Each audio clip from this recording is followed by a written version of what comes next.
Hey guys, it's me again. Alrighty, so earlier today we read Genesis chapter 26, and that talks about Isaac going to Gerar because of another famine that happened, just like the famines that happened with Abraham, but not as bad. And he goes to Gerar, and just like Abraham, he lies about his relationship with his wife because he feared being killed because of how beautiful she was. So that happened, and then we also see that he left Gerar and went to the valley, right? He left the city area and he went to the outskirts because the people of Gerar got scared, intimidated by him, and they kept quarreling with him over the land that he was on until he got far enough away that that didn't happen. And eventually, it got to the point where him and the king of the city, Abimelech, make a covenant with each other not to harm each other. Now we're about to get into Genesis chapter 27. In the course of time, after Yitz'chak had grown old and his eyes dim, so that he couldn't see, he called Esav his older son and said to him, "My son?" And he answered, "Here I am." "Look, I am old now. I don't know when I will die. Therefore, please take your hunting gear, your quiver of arrows, and your bow. Go out in the country and get me some game. Make it tasty the way I like it, and bring it to me to eat. Then I will bless you as firstborn before I die." Rivka was listening when Yitzhak spoke to his son Esav. So when Esav went out to the country to hunt for game and bring it back, she said to her son Yaakov, "Listen, I heard your father telling Esav your brother, 'Bring me game and make it tasty so I can eat it. Then I will give you my blessing in the presence of Adonai before my death.' Now pay attention to me, my son, and do what I tell you. Go to the flock and bring me back 2 choice kids. I will make it tasty for your father the way he likes it, and you will bring it to your father to eat, so that he will give his blessing to you before his death." Yaakov answered Rivka's mother, "Look, Esav is hairy, but I have smooth skin. Suppose my father touches me. He'll know I'm trying to trick him, and I'll bring a curse on myself, not a blessing." But his mother said, "Let your curse be on me. Just listen to me, and go get me the kids." So he went, got them, and brought them to his mother, and his mother prepared them in the tasty way his father loved. Next, Rivka took Esav her older son's best clothes, which she had with her in the house, and put them on Yaakov her younger son. And she put the skins of the goats on his hands and on the smooth parts of his neck. Then she gave the tasty food and the bread she had prepared to her son Yaakov. He went to his father and said, "My father?" He replied, "Here I am. Who are you, my son?" Yaakov said to his father, "I am Esav, your firstborn. I have done what you asked me to do. Get up now, sit down, eat the game, and then give me your blessing." Yitzhak said to his son, "How did you find it so quickly, my son?" He answered, "Adonai your God made it happen that way."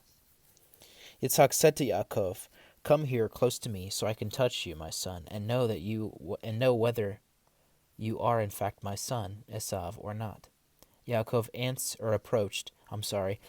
approached Yitzhak his father, who touched him and said, "The voice is Yaakov's voice, but the hands are Esav's hands."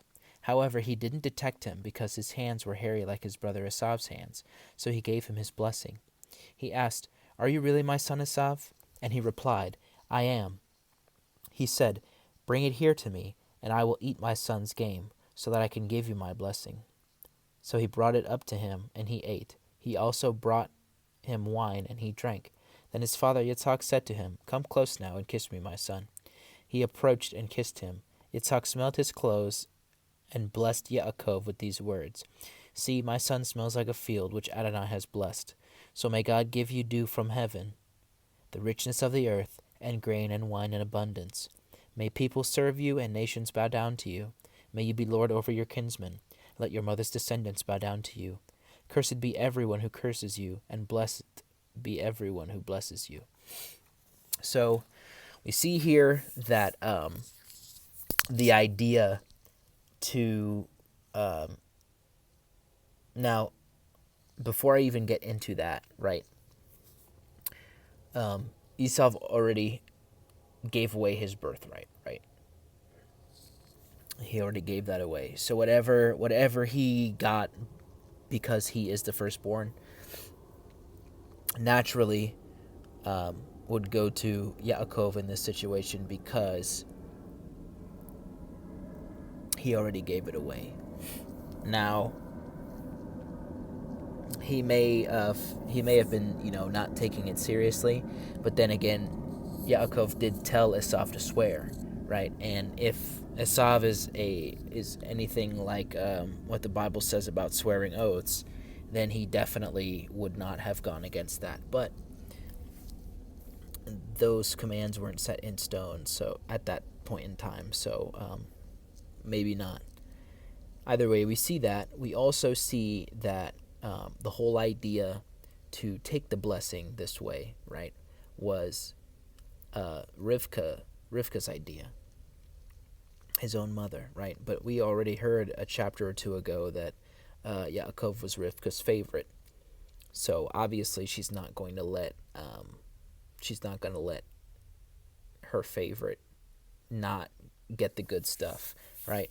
To the point that she was willing to deceive her own husband, right? And basically lie to her husband and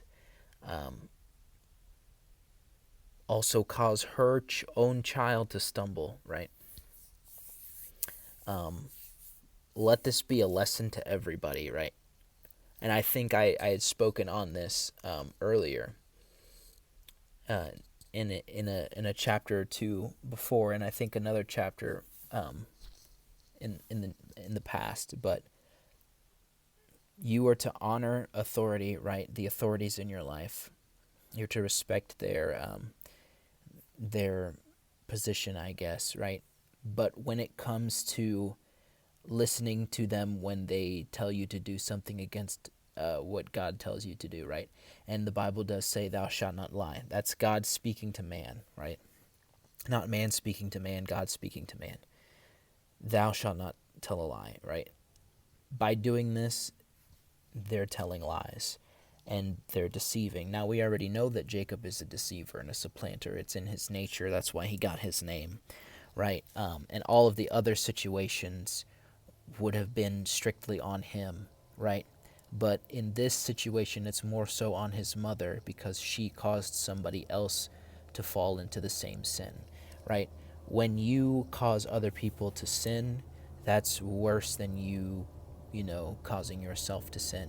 And causing yourself to sin is very bad, right? You shouldn't sin against yourself. But causing somebody else, bringing somebody else into sin with you is very, very bad. And even if it's your parents, as we can see in here, it doesn't change anything, right? They are our authorities. We are supposed to respect them and honor them. But your Father in heaven, right, is the person that we honor above our fleshly parents. And if he says not to lie and not to deceive and not to manipulate, right, then no matter what our parents or other authorities say, we are not to do that, right?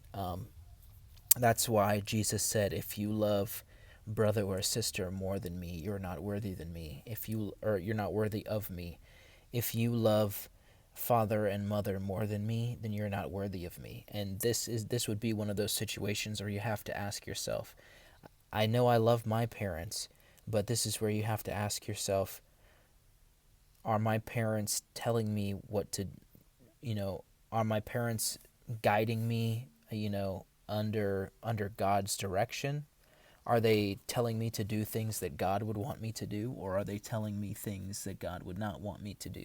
And if they're telling me things to do that God would not want me to do, then I shouldn't do them, right? And we see here that this is a situation. Now, obviously, that wasn't the route that it went, and maybe this is the way that God wanted it to work out, and that's the way that it worked out anyway. So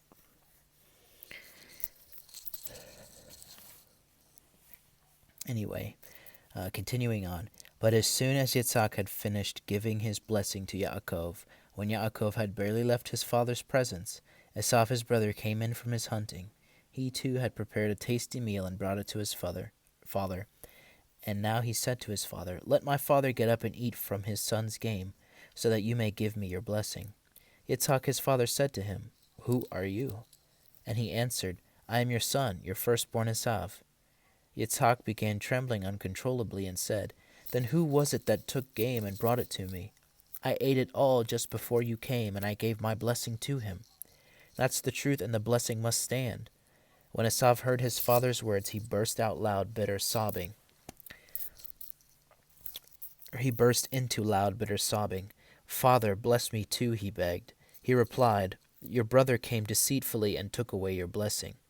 Esav said, "His name, Yaakov, he supplants, really suits him, because he supplanted me these 2 times. He took away my birthright, and here now he has taken away my blessing." Then he asked, "Why haven't you saved a blessing for me?" Yitzhak answered, "Esav, look, I have made him your lord. I have given him all his kinsmen as servants, and I have given him grain and wine to sustain him. What else is there that I can do for you, my son?" Esav said to his father, "Have you only one blessing, my father? Father, bless me too." Esav wept aloud, and Yitzhak his father answered him, "Here, your home will be of the richness of the earth and of the dew of heaven from above. You will live by your sword, and you will serve your brother. But when you break loose, you will shake his yoke off your neck." Esav hated his brother because of the blessing his father had given him. Esav said to himself, "The time for mourning my father will come soon, and then I will kill my brother Yaakov." But the words of Esav, her older son, were told to Rivkah. She sent for Yaakov, her younger son, and said to him, "Here, your brother Esav is comforting himself over you by planning to kill you. Therefore, my son, listen to me. Get up and escape to Lavan, my brother in Haran. Stay with him a little while until your brother's anger subsides. Your brother's anger will turn away from you, and he will forget what you did to him. Then I'll send and bring you back from there. Why should I lose both of you on the same day?" Rivkah said to Yitzhak, "I'm sick to death of Hittite women. If Yaakov marries one of the Hittite women, like those who live here, my life won't be worth living." So, that is the end of Genesis chapter 27. To wrap it all up, as soon as Isaac gave that blessing to Jacob, right, Esau came in and tried to give his father the meal that he wanted and to get the blessing, but it didn't happen. And he tried to get a blessing from his dad after that, and he did get a blessing, not as great, obviously, as the one that he was supposed to get, but that's what happens when you throw away your birthright. It wasn't right how it went down, but the whole selling it away for a bowl of food shouldn't have happened either. And we also see here we see here the reason why Isaac tells Jacob, oh, well, we'll learn about that later, but we see here again that the Hittite women are making Rebekah and Isaac upset. And these Hittite women are Esau's wives. Now, whatever culture the Hittite women had, they were bringing it into the household.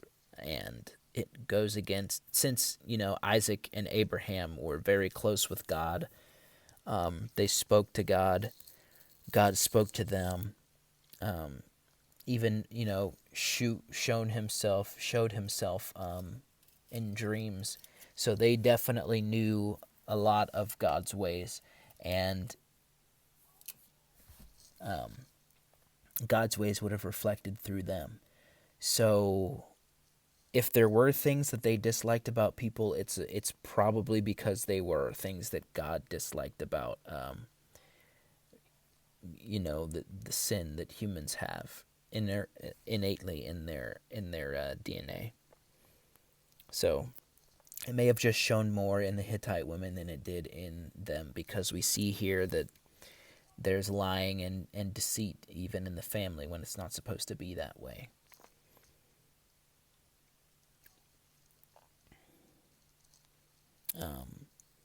And another thing too, this whole situation is going on when Esau and Jacob are grown men, right? We find out that Esau was married at 40, and Jacob didn't have didn't have a wife yet. So they're well on in their 40s right now.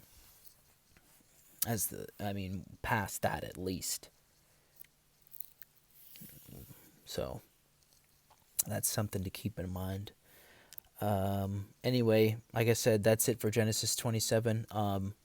Tomorrow we'll be reading Genesis chapter 28. I hope you guys have a wonderful night. I'll be praying for you guys. I'll see you.